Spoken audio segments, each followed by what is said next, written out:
My name is Jim Barton. I'm an attorney with Torres Law Group.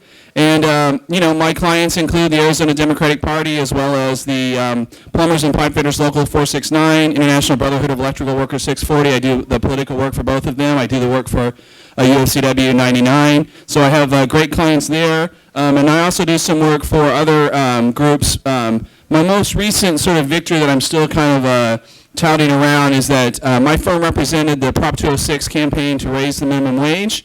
We beat the Chamber of Commerce not once but twice in front of the Arizona Supreme Court, once to keep us off the ballot and the second time to make the law unconstitutional. And so we're very proud of our work there. So that's a little bit about my background, where I'm from, and I'll kick it over to Tom to introduce himself. Hi. Can you hear me? Is this on? Yeah. Okay. My name is Tom Collins. I'm the executive director of the Arizona Citizens Clean Elections Commission. We'll talk about this in a minute, but the Clean Elections Commission is a bipartisan, nonpartisan government agency that does campaign finance, public financing of campaigns, and voter education. And so, since some of you are looking to run as candidates, some of you are looking to help candidates, and some of you are looking to just learn, I think this presentation I'm going to do, which is mercifully brief, will give you an overview of what the clean election system is. I guess, and we're waiting for one more person. No, she's going to cross it. Oh, it's just you and me? Yes. Oh, okay. Yeah. Sure, if that works, if people can see better. Yeah, sure. And I have a few copies of the PowerPoint, but probably not enough for everybody. So, if you want to follow along, do you want to follow along? Do we just hand them out? Well, they have them come up after. Yeah, come up after. Okay, go. Just do it. All right. It's late. So, are you guys hot enough? I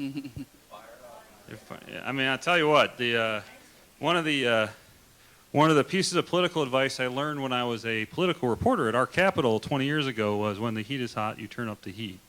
So, we certainly have the weather for it. So, let's get to I want to give you a broad overview of clean elections, because one of the issues with clean elections, one of the things you're going to hear from folks who are critical of clean elections, and when I say folks critical of clean elections, I mean three principal groups. I mean the institutional state capital, and I think you know who those people are. They're Republicans, they're Democrats, and they don't understand clean elections. The media, the Capital Times, the Arizona Republic Editorial Board, they don't like clean elections, they don't understand clean elections, and they have not been informed. We work on it, but sometimes like talking to a wall. And then the third thing is your neighbors who don't know anything about what's going on. So this is designed to deal with those three things. People who don't understand the program or don't know about the program. I guess it's two things. So the first thing to know is that in 1998, the people of Arizona passed the Clean Elections Act. So it was by initiative, like Prop 206. This was Prop 200 in 1998. And it's designed to promote participation in democracy and fight corruption in politics. The Act established a system for funding candidate campaigns, campaign finance enforcement, and voter education. And we're going to talk about all three of those things because they're all critical both to candidates and to the public.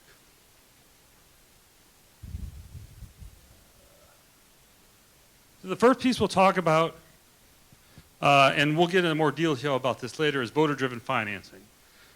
Participation in the Clean Elections Funding Program. What does it do, and how do you do it? What does it do? It breaks the link between dollars and political favors that can lead to corruption or its appearance. And candidates have to show support from registered Arizona voters in their district or in the state in order to receive money from the Clean Elections Commission.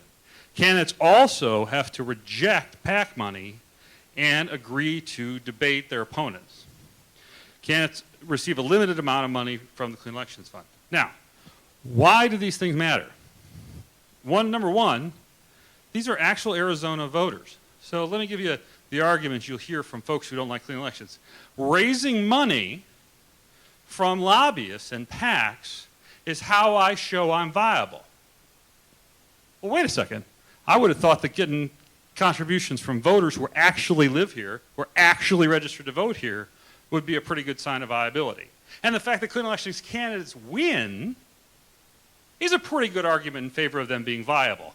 But I have talked to lawmakers who've literally said they're not viable They're in office, but they're not viable. So it's very confusing. The other thing that they're giving up, especially as the legislature has vastly expanded the opportunities for PACs to make donations to candidates, is they're rejecting all of that. They're rejecting the $55,000 a person donations. They're rejecting all of that. They're taking a little bit of seed money and mostly $5 qualifying contributions from people who live in their district. I want to talk a little bit about campaign finance enforcement. And this is an important point because, you know, this is where a lot of the heat, if you will, in clean elections, but not necessarily the light, is if you pay real close attention to legislative action. We have a law that the voters passed that requires you, as an independent expenditure, as a maker of independent expenditure, to file reports.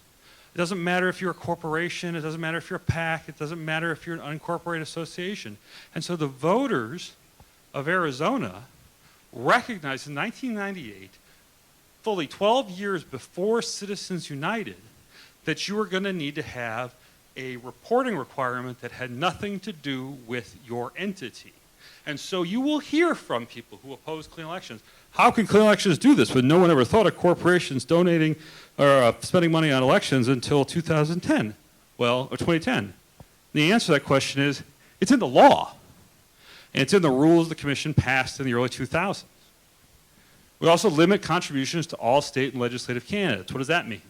It means that if you're running for office in the state, at the state level, the levels, the contribution limits you're living with are set by the Clean Elections Act and are enforced by the Clean Elections Commission. Now, people have contested that. A guy named Tom Horn, you guys remember him? Well, we explained that in grave detail to Mr. Horn. He decided to sue us, saying we were wrong, and he lost. So that has been, and we have an Arizona Supreme Court case that says the same thing. The other thing we do is we ensure timely reporting of election financing. The key way we do this is through independent expenditure spending reports. Right now, you guys have heard of Senate Bill 1516, the dark money bill from a couple of years ago? 1516 eliminated all timely spending reports for everyone, but it didn't touch clean elections. So right now, in this state, in state and legislative elections, the only time-sensitive reports on who's spending money in state and legislative races is in the Clean Elections Act enforced by the Clean Elections Commission. And finally, and very importantly, it's administered by a nonpartisan independent board. How is it nonpartisan? Well, it's multipartisan. We have 2 Democrats, 2 independents, and 2 Republicans, or 2 Democrats, 1 independent, 2 Republicans. The appointing power is divided between the governor and the highest ranking Democrat.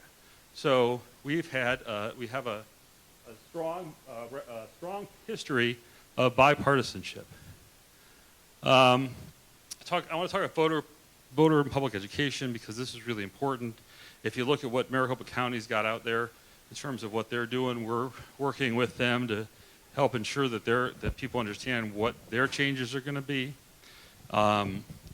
You'll see there, I'm going to get into a little detail on these, but we have the candidate statement pamphlet, candidate debates, the additional reporting, and then we do a lot of outreach events.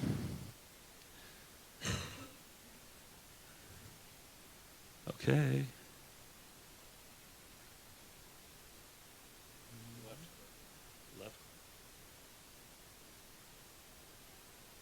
Left.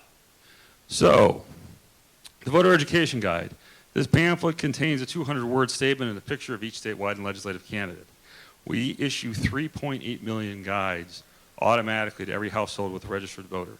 Now, some people might say that's a waste of paper. And in fact, at the legislature, there have been efforts, some from Democratic members, some from Republican members, to try to cut into this issuance of a paper mailer. Well, let me tell you something about that. First of all, we've done a lot to cut down the costs. That's beside the point. We are the only state agency that sends our voter guide to voters in English and Spanish in the entire state. Secretary of State doesn't do it. You got to call, you get your English book and then call them and ask for them to send you a Spanish book. Us, you get bilingual every time. And we think that's what federal law requires, and that's what we do. It's also important because as advanced as everybody is with their cell phones, and certainly I'm on my cell phone all the time, doodling and fooling around and ignoring whoever I'm actually supposed to be talking to, that's not true for everyone. We have vast swaths of the state where there is less access. We have vast swaths of the state where people, by virtue of their age, are not computer savvy. You can't just say to someone who calls you on the phone, and we get a lot of phone calls during the election, oh, look it up online. That doesn't answer that question. It doesn't help the problem.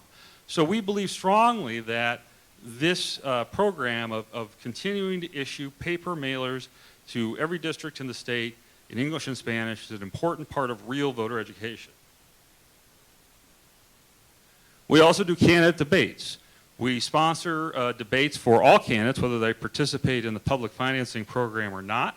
We invite everyone to participate. We have had very good luck with participation. I think you can see there that we have almost, in 2014, we had 100% participation at the statewide level, when in fact there was only one statewide candidate who ran publicly. So the governor, Fred Duvall, and Governor Ducey showed up.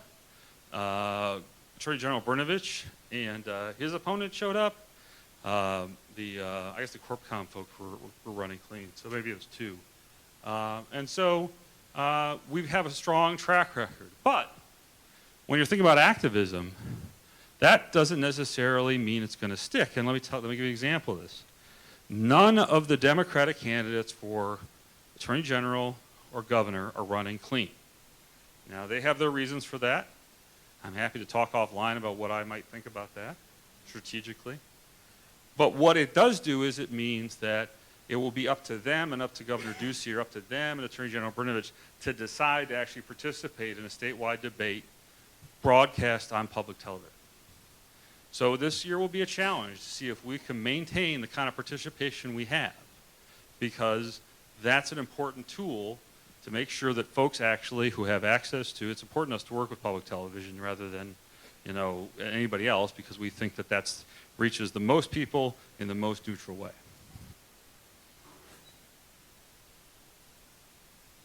This is kind of hard to capture, but infographics, why do they matter? They matter because our county officials who are charged with frontline educating voters don't have any money to do that.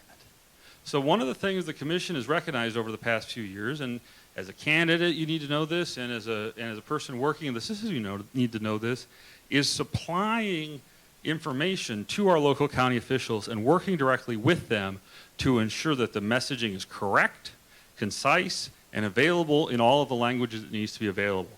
And these are just some examples of it. And you can see here that this is a complicated process. I mean, we've got more rules on how to vote in this state than I don't know where. I mean, 2013, what we had, 2012, what is it, 2016? Oh, I don't know what years it was. 2016, we had a primary that a presidential primary that not everyone could participate in.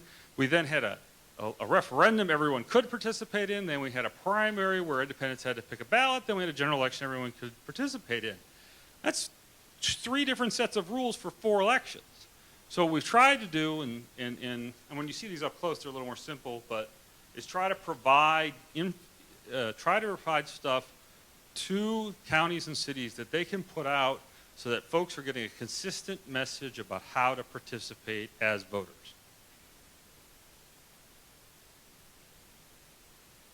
And this is sort of our principal question is, how do you bring voters to voters? Voting to voters. Because whether you're a candidate or whether you're us or whether you're running a campaign or whether you're just here to learn, voters want to know what affects them, and they want to know how to get it quickly.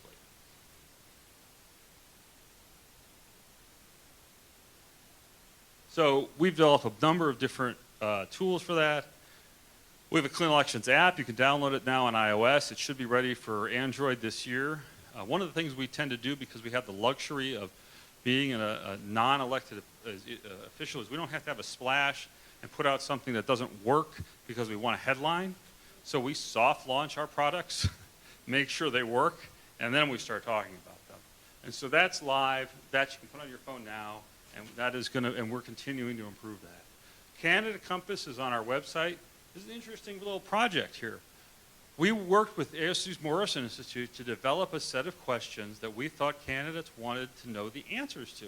Candidates that voters want to know the answers to. Candidates, any candidates in here, we all know you don't want to give yes or no answers. Everybody knows it. Voters want yes or no answers. So we took 10 questions that we thought that ASU and us vetted and offered yes or no answers, and then there was a place to explain why you didn't really mean yes if you had to, or no. We had pretty low participation last time, but again, I'd encourage you to ask your representative why they're not participating in the candidate compass. Because at the end of the day, what the candidate compass will tell you, we hope, is these are my views, and it spits out a candidate who shares those views. And that candidate may or may not be of your party, that candidate may or may not be someone you never heard of. But the important point is that voters, generally speaking, want to know where people stand on the issues. And then finally, we do have, in addition to the book, we do have a website that's directly tied into, you can put in your address and find out who your candidates are immediately. So that is there in one touch for those folks who have that available. This I've already talked about. We're doing a lot to coordinate with counties. Coming forward, we're going to be working on expanding the candidate compass to local city elections. I'd highlight the Find My Elected Officials page for the state. Why is that important? I'll tell you why. If you go to how many of you have gone to Alice, the legislature's website? Okay. How many of you have had to, I guess it's azledge.gov, but they used to call it Alice back. I've been around a while.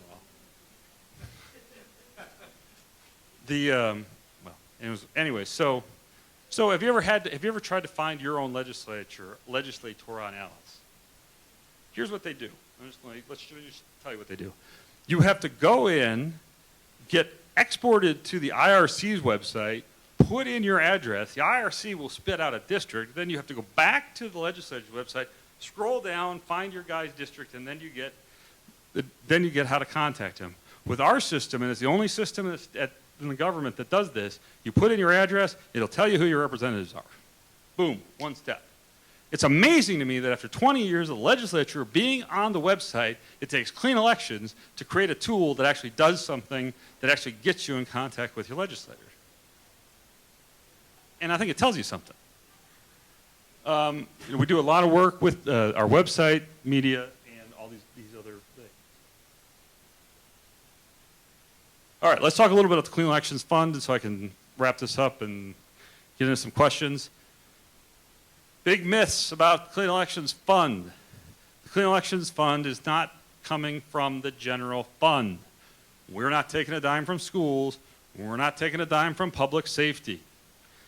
We have an independent funding source created by the voters that's based on the $5 donations that the participating candidates collect and from a 10% surcharge on civil penalties and criminal fines.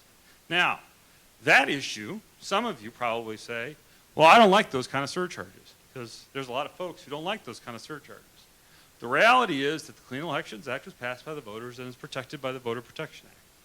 And unless somebody changes it, if it goes away, as the courts frankly had put a pretty frontal attack on it last session, then Clean Elections doesn't get funded.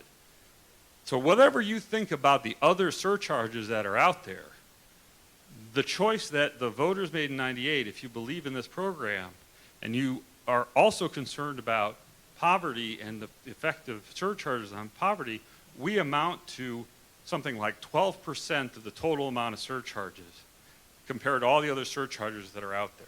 And you can find out exactly where that money is going to because voters voted for it. And the Auditor General audits us every election cycle. So compared to the kind of slush funds that the criminal justice folks get out of these surcharges, we are on a completely different footing. And so when I hear folks who say we got to get rid of all the surcharges, you got to think about what the consequences are for other groups, specifically Clean Elections, because it's a binary choice for you on Clean Elections. And as I say, all of the spending is reinforced by Clean Election rules. Finally, let's talk a little bit about the big issues. Participation. Starting August 1st, candidates can collect $5 contributions. I have handouts on the number of $5 contributions that you need to run for office, the amount of money that you'll receive if you were to run, as well as the amount of seed money you're allowed to raise in order to run. Let me just tell you, if someone had run for governor using Clean Elections funding, they would have received and eligible to receive in the primary $839,704 and the general $1.2 million. So think about this. Whether you're running for governor or whether you're running for legislature, and you talk to a political consultant, and this is where I'm going to diss political consultants. Political consultant says to you, yeah, you want to run, well, you need to buy my services. But who's getting paid on that transaction? The consultant's getting paid on the front end and probably getting paid on the back end. With Clean Elections, it's set up a little bit differently.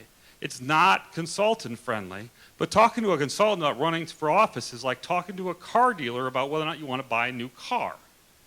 You got to think about what their interest is and whether or not it's fiduciary, and I don't think it is. So I would tell folks, unless you're running in 28 or 18 or 24 as a legislative candidate, if you can't make a go of it under our spending for legislature, which is a total of basically $17,000 plus $25,000, you got to think about how much time did you spend raising the money to get there, and how much time you could have spent campaigning. And I'll give you a perfect example. In 2016, an incumbent legislator in Tucson was beat by a single-shot candidate, Republican, Democrat, it doesn't matter. She was outspent by the clean candidate, but she ran unclean or non-participating.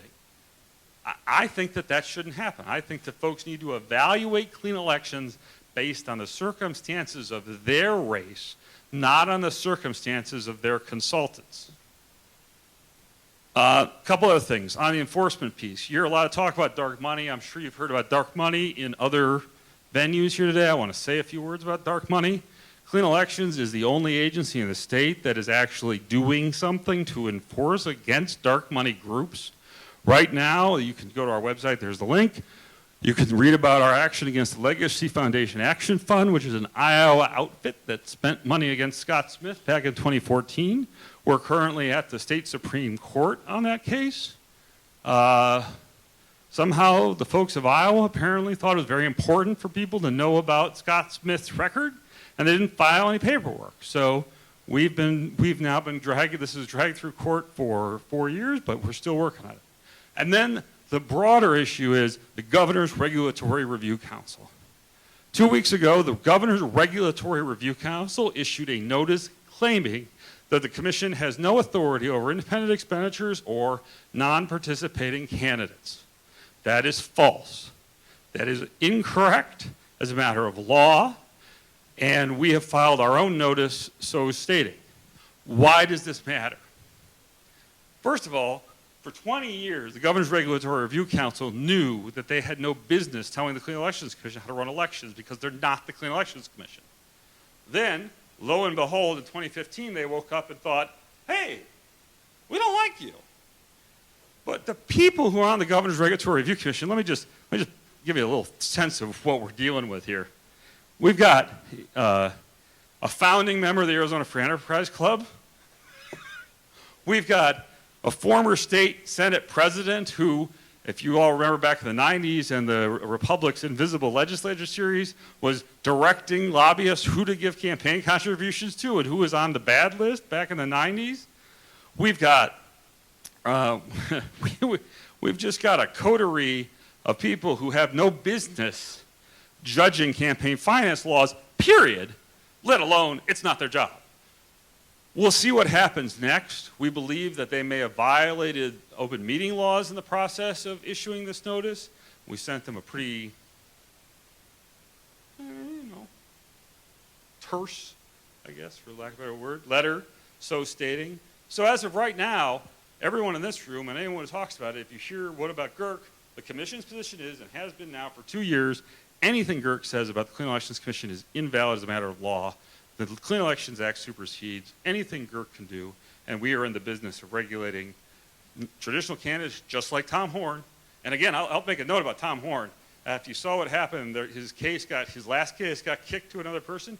The Clean Elections Commission is the only agency that got a concession from him of error and a fine from him. All the investigations, and we retain jurisdiction over the complaint in the event that one of these other complaints he doesn't comply with. So only the Clean Elections Commission did that.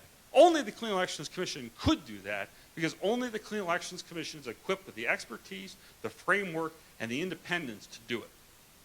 Likewise with the Legacy Foundation Action Fund. Heck, Legacy, the folks who filed the complaint, the day we were going to rule on it, tried to withdraw it. Why? Because, well, it's all bygones now. The primary's over. Only the commission, acting independently, can get to the bottom of these things. So that's my little spiel. If I've left you with any questions, or Jim has any questions, or if, I don't know what we do now. Yeah, why don't we take a few questions on clean elections, and then I can do my bit after that. So I don't know. You have a mic? You want to? Okay. So you pick people, Tom, and she'll run the mic.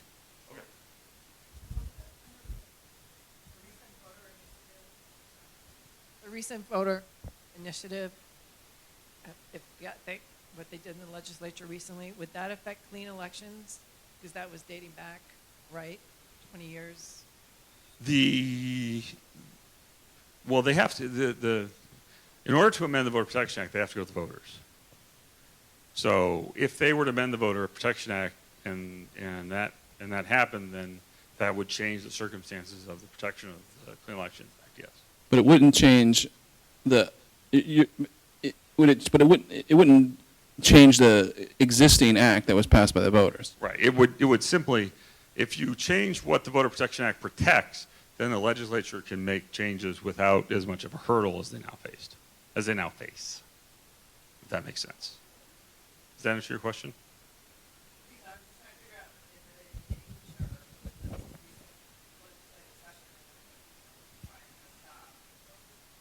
Well, Not directly. The recent legislative stuff you're talking about that made it more difficult to pass initiatives, and it weakened attempts to weaken the Voter Protection Act. But going forward, I'm not aware of anything that passed that would have affected the current state of the clean elections law. But I think it's horrible legislation because it prevents good changes like the clean election law from happening and staying in the future.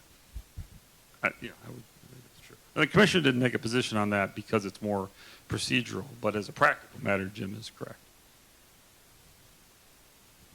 Ma'am.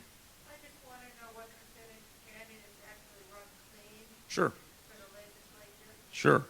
Very good question. The percentage has dropped rapidly. So, back in the heyday of clean elections, we had one of the program's features was it had a thing called matching funds.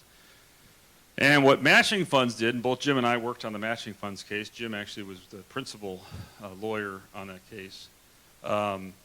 Was to basically meter the amount of money you could receive based on actual activity in your race. And there were reports, and we'd look at the reports and say, you get this much more money in order to ensure that you could be competitive.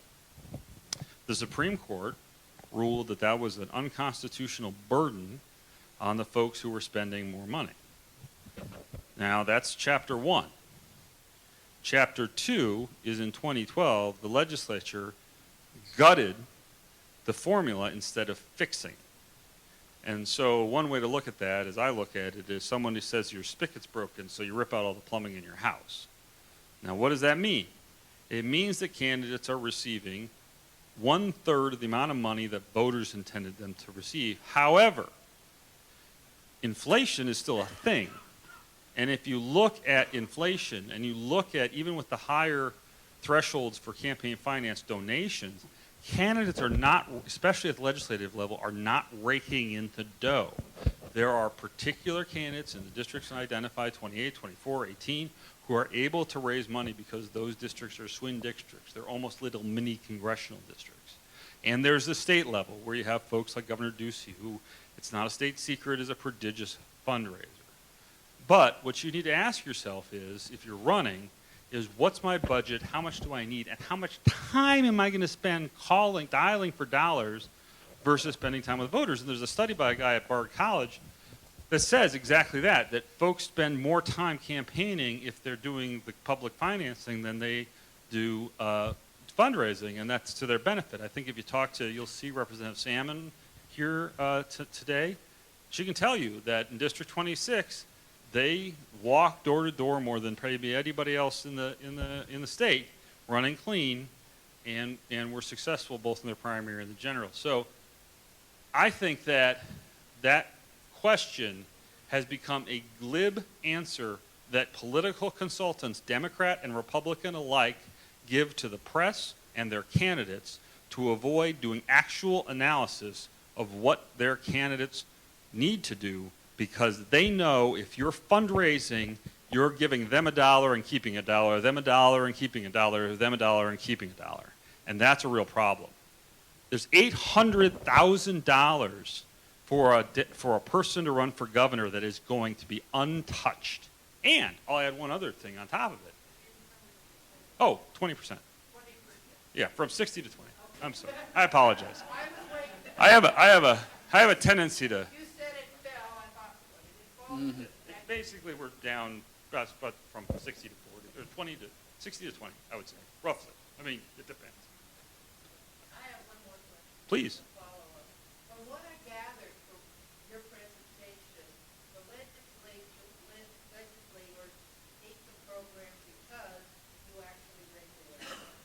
Is there any other reason that they don't like clean elections and they're so adamant or so persistent in trying to make sure it goes away?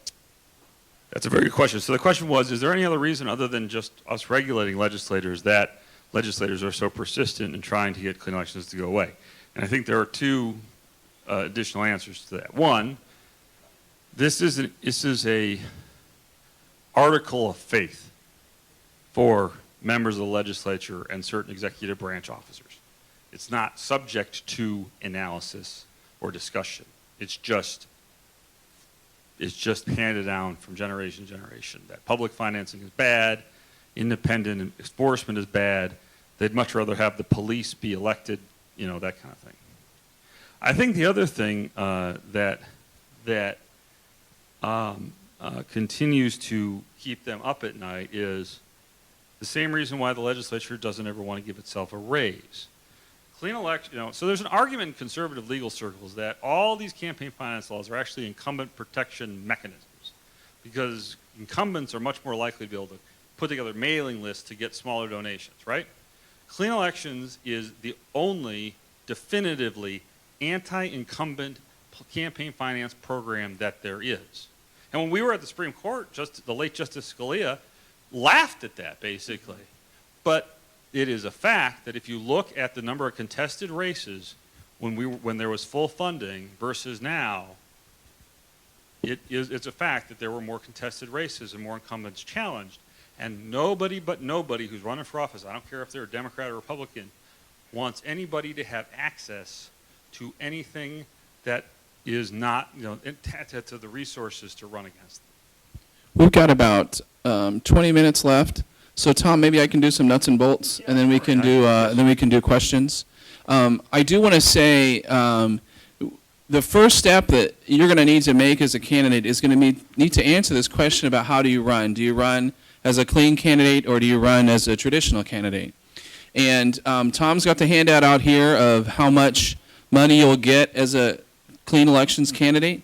And the answer is you get $17,000 in your primary if you're this is for ledge. You get $17,000 in the primary and $25,000 in the general. And you need to think about how you would raise that money. Okay, those numbers are low in terms of what was envisioned by clean elections, but you need to answer a question for yourself about how you're going to raise that money and how much will it cost for you to raise more money than that. So I'm a little bit more agnostic than Tom is on running clean versus traditional. I think there are definitely times with each. I think he would agree with that too. But I mean, I think I get it when you are in races where you can raise a lot of money. But I'll tell you, I had a candidate come to me once and tell me that she could raise $200,000. She knew she had $200,000 in the bank. I was like, oh, that's fantastic. That's excellent. Yeah, you should hire a consultant. But it came to find out that the reason that where she got the 200,000 was she took the number of friends she had and she multiplied it by the maximum contribution. She didn't have $200,000 in the bank, okay? So you need to think about that, you know? I mean, I've raised, you know, raising money is hard, and that's another reason why those of us, you know, guys in the establishment, I mean, one of the things that we like, you know, at some point, if you're going to run for office, you need to know how to raise money. That's the idea, too. That's the other answer to turn it over to the lobbyist. So it's a complicated question. But for you as individuals, particularly if you're a first-time candidate, I really think you need to think long and hard about how you're going to raise $17,000 and how much is it going to cost for you to raise $17,000 and where else could it come from, okay? And what other kind of money would you have to put out for it? So I think that's a real question. I'm going to say one more thing about why you might want to choose to run as a clean elections candidate. Clean Elections supports our values. It totally supports transparent government as progressives and Democrats. It is the only, Tom is not exaggerating, it is the sole enforcement agency. I filed complaints with the Secretary of State. I filed complaints with the IRS. I got one back from the IRS where they did take away a tax-exempt status of a sham organization.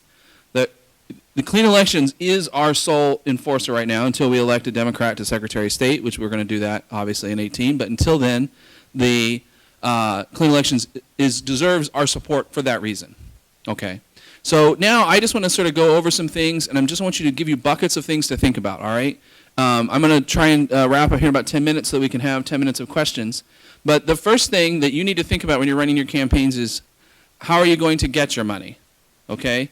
Bringing in money, okay? When you think about bringing in money, I want you to think about what you have to put on the things that you ask. So what makes it legal to ask for the money? Where are you going to keep the money? And then who do you have to tell about the money? All right? How are you going to ask for it? Where are you going to keep it? And who are you going to tell? It is when you ask for money, you need to have your paid for by. Sometimes it's called disclaimer. Sometimes it's called disclosure. I think disclaimer is right, but I hear the other one. So I just call it the paid for by. All right? So whatever your paid for by is that you will put on your signs, you got to put that on your lit when you're asking for money. Okay? That's really important. By the way, you are also regulated by the Internal Revenue Service because you live in the United States of America. And if you are an entity that is collecting money and that contribution is not tax deductible and it's not for you guys, you need to tell them that. All right, so I suggest that you look at the IRS page too. So you're going to get your manuals that are going to tell you what kind of things you need to put on your solicitation notice when you're asking for funds. But it's not going to necessarily tell you what the IRS requires. The IRS, if you go to irs.gov, it's actually a relatively friendly website. It'll tell you things that you need to say. Essentially, you just need to say this contribution is not tax deductible. All right. Then you're just going to deposit it in a bank account. I'm going to say something that I hope is going to be vaguely insulting to you people. It should not be your personal bank account. I was hoping for more uproarious laughter. Because we have had candidates do that. This is a real issue. It is a real issue. And so you're going to open a bank account, all right? Now, opening the bank account, you really are going to need to get an EIN for your account, right, to open a bank account. That's okay. It's pretty easy to do. You're going to be a political organization as far as the IRS is concerned, and you're going to fill out a couple of forms. It is totally doable if you are careful and read the whole web page and, are careful about it. Or you can hire someone to help you do it, either way. But you are going to probably need an EIN and a statement of organization to open that account. You may be frustrated for a weekend figuring out how to fill out the statement of org and how to get the tax ID number, but take that weekend of frustration rather than putting yourself in a situation where you can have some pretty ugly charges filed against you. Because the other thing is, if you're being so sloppy as to not open your own account, you're probably not being super sloppy. You're probably being a little bit sloppy about keeping track of it after it's in there, okay? So you've got the money in the account. Now you've got to report the money. The disclosure for clean elections is not particularly worse than disclosure for a traditional candidate. You have a couple more reports, but it's not that bad. You're going to disclose the information into the jurisdiction where you're running. So is anybody here looking at or running a municipal race? Okay, all right. So you're going to need to go to that municipality and see what their system is. We're working to try and get everybody in the Secretary of State system to sort of make it a little bit more consistent top to bottom, but that's just not the way it is right now. If you're running for the Ledge or any other statewide race, then you're going to use the Secretary of State software. And for candidate committees, unless you have thousands and thousands of contributions, using the Secretary of State's web-based interface is relatively easy. It's the right answer. And then you can file electronically, and they will tell you on the website, on their web-based system, when your reports are due. So that's kind of nice. What else? The counties, too, I should make a point. If you're running for school board, anybody running for school board or county races? Okay, so the counties have their own stuff, too. So just check theirs out. Now you've got the money in, now it's time to start making expenditures, all right? When you make an expenditure, you're going to need to think about, how do I tell the person who views the expenditure where it's from? In the state law and the candidate manuals you get will tell you what your paid for bys are going to say. They're essentially going to say, paid for, by Jim Barton for LD9, and that's pretty much it for a candidate committee. You don't have much else to say. But I'm being vague on purpose. I want you to look at the rules yourself and satisfy yourself about it, because they change a lot.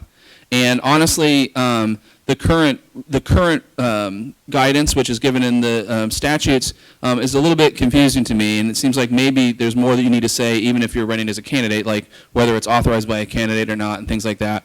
And then you'll have some judgments to make. But again, that's going to be, you're going to review and you're going to see what do you need to say.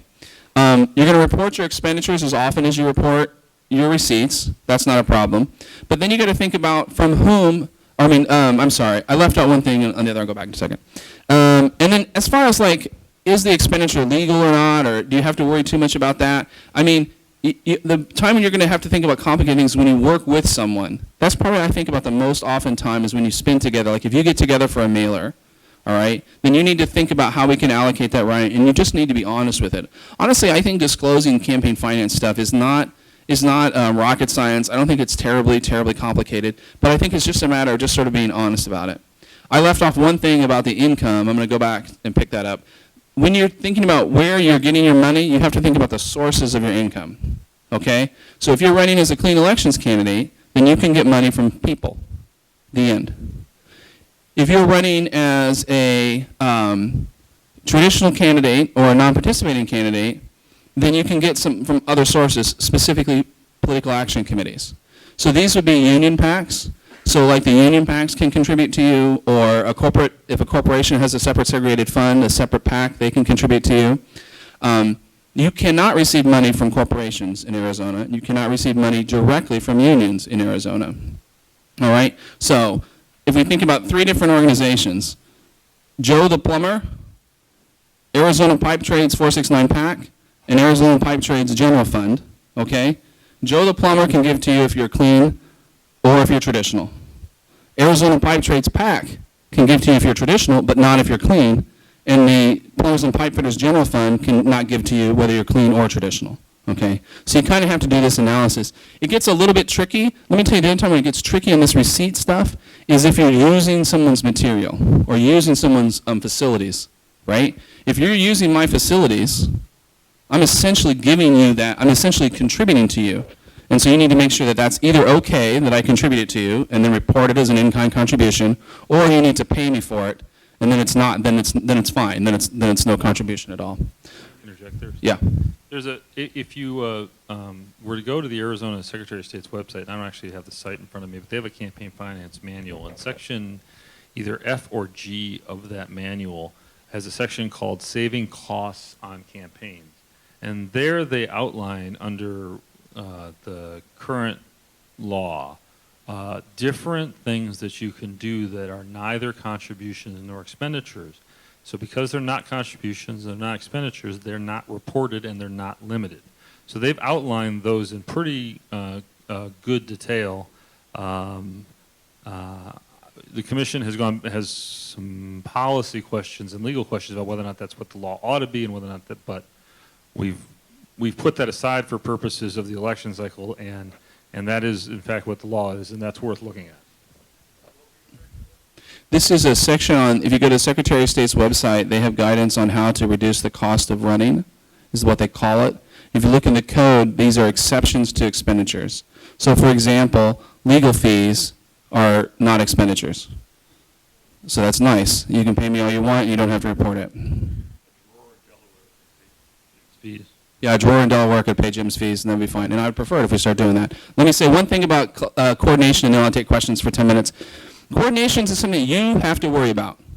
Because if you are candidates and someone is trying to help you out, you need to make sure there's not coordination between you and that helper. Or if they get caught, it'll be considered a contribution to you. All right? Here's an example.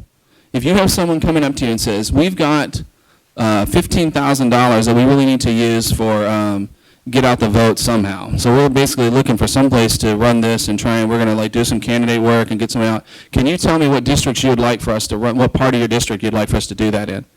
No, you can't. Because if you do tell them, now they're spending that money to help you get elected, and they've done it in coordination with you. So it is not an independent expenditure anymore. Get out the vote is a bad example. Let's say they're doing canvassing, because that could fall under an exception. So they're doing canvassing, and you tell them where you want them to go. Now you're coordinating with them. And now it becomes a problem for you, because now it becomes an in-kind contribution to you. I had someone call me when I was at the AG's office and said, hey, these guys are putting up signs. They're not my signs. They made the signs, and they're putting them up. And they asked me what corners to put them on. I told them what corners. Was that okay? And I said, no, it's not okay. And so I'm not sure actually what we ended up happening. That was a very weird thing, where she basically called and reported to me at the AG's office that she was guilty of coordination.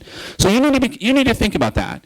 The other way that we can have coordination, and we've recently dramatically weakened the coordination laws, which is, to the benefit of you, I suppose, except for your opponents can do it too.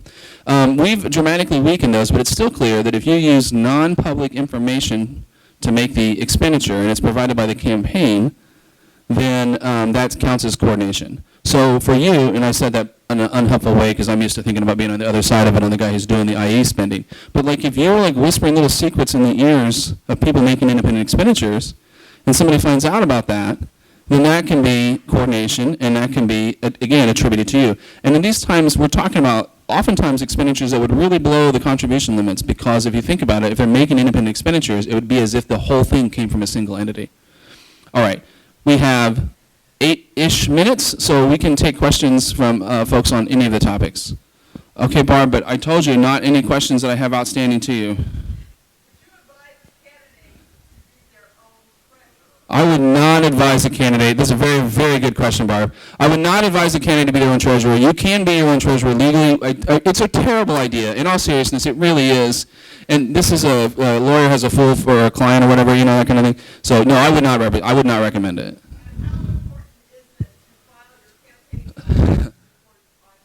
It's really important. Honestly, the fines for me a couple of days later are not the end of the world, and I mention that because I don't want people to crawl in a hole if you don't realize that, oh crap, I should have filed this on Thursday and now it's Tuesday. But it's really important to file those things on time. Let me tell you, in Arizona, if you don't file it on time and somebody is after you, you get a little red circle by the report that shows that it's late and unfiled, and they'll be able to file a complaint and they'll be able to use it against you. And it's just such a little small hit to take, and we know how the bad guys work. They can really run that stuff up and make it terrible. So yeah, let's get it filed on time, and yeah, go find a treasurer. If you don't have one other friend who's good enough to be a treasurer, maybe you got to rethink whether this is a good idea for you. If I could add to that, the Clean Elections Act for state candidates provides for additional penalties for late filing that are actually higher than the penalties that are provided for by the Secretary of State. The one thing to bear in mind is you can amend your reports. So if you get them in and it turns out something's wrong and you can go back and fix it, if it's in, it's in. You're not going to get penalized, generally speaking, unless you're, the whole report is, there's a certain amount of garbage in, garbage out potential with campaign finance reporting. But that having been said, if you get it in and you amend it, you're much better off than if you don't get it in. I think it's really great advice, and I've had this happen before with clients where we had, one employer had not reported their paycheck deduction yet, and so we went ahead and reported. We knew that we were under-reporting because we needed stuff from this other employer, and then we amended, the next week, and that's fine. I've never been even asked about that. Whereas if you don't report on time, like I said, it becomes obvious that it was there. Did you have a question?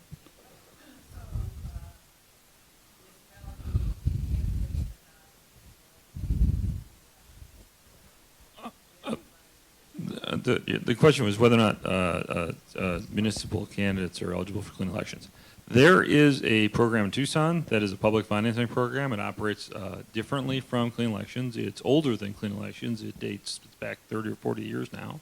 It has been very successful. In fact, until Mayor Rothschild was elected, he was the first candidate elected without using the public financing system in Tucson ever. And Tucson also has, because of their city charter, lower contribution limits than anywhere else in the state except for Tempe, which also amended its charter after these limits were raised to lower them. Tempe had some discussions a few years ago about public financing in Tempe. I don't know where those are now. I think those have kind of gone by the wayside.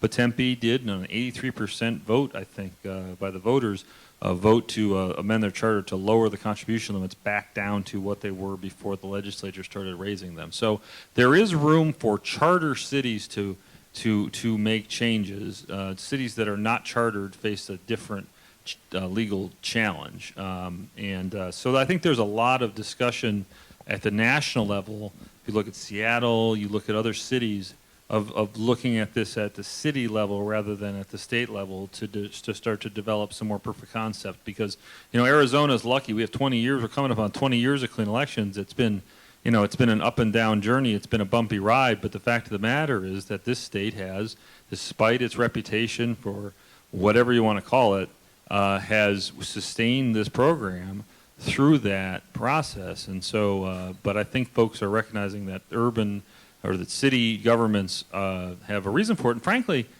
I don't mean to talk too long, but city governments are a good place for public financing, because city governments, as press coverage gets cut back, as there's less scrutiny of city governments, the corruption happens at the local level more easily than it happens even at the state level. Arizona has a particularly bad reputation for state level corruption. But look at Bell, California. Look at those isolated towns that get taken over by a cabal. I think it's worth thinking about, and I think there are people thinking about that both in Arizona and nationally. All right, I think we'll get you three, and then that'll wrap us up. So I'll start up front. I guess my question is just kind of on the understanding of traditional versus clean. In terms of if you come to a point where traditional has to be about whether it has to be whether you have to go for financing for whatever reason, but you still want to run it as clean as possible, is it pretty easy to essential versus to be able to use the regulations to report more like you look to the national police still traditional finance? I think it'd be hard to do the reporting because it's a computer generated report, but I don't think it would be hard for you to publicize the fact that I'm agreeing to follow these rules. So I'm only going to take from these sources, I'm only going to do things like that, and I support clean elections, et cetera, and so on. So yeah. And there's one additional little wrinkle in the Clean Elections Act that's never been taken advantage of, which is you can challenge your opponent to run under rules that you set that are enforced by the Clean Elections Commission under 16941C. And no one has ever done that. But it is there and waiting for someone to take advantage of it. So if you think, now granted, someone has to accept the challenge and blah, blah, blah, but there is a mechanism there. But that could definitely be a party publicity. If they turn it down. I mean, if you're looking for you could. Let's go back, striped shirt. I was just wondering, is there anything being done to raise the limits for the clean election? Well, we'd have to do that with citizen initiative, and I think there have been efforts, but it'd have to be through a statewide initiative. And so the answer to your question is yes, but it's pretty tough because you got to run a statewide initiative to do it. Yeah. Clarifying for a traditional candidate, is that just for state office, or if you're running for next year's Congress, do those same rules still apply because you're in Arizona? So then you need some corporate contributions, just tax and individual? Well, there's separate rules because the rule for Arizona would govern with a source of money that you can take if you're running for Arizona office, and then the FEC and the FECA would be the act that would govern what money you can take as a federal candidate, and so the limits are different too. As it happens, as I'm thinking right now, I don't know of an exception. So in other words, you can't take union money out of the general treasury. You can take it out of a PAC. Same thing with corporate money. So I actually think they happen to align, although they are from different places.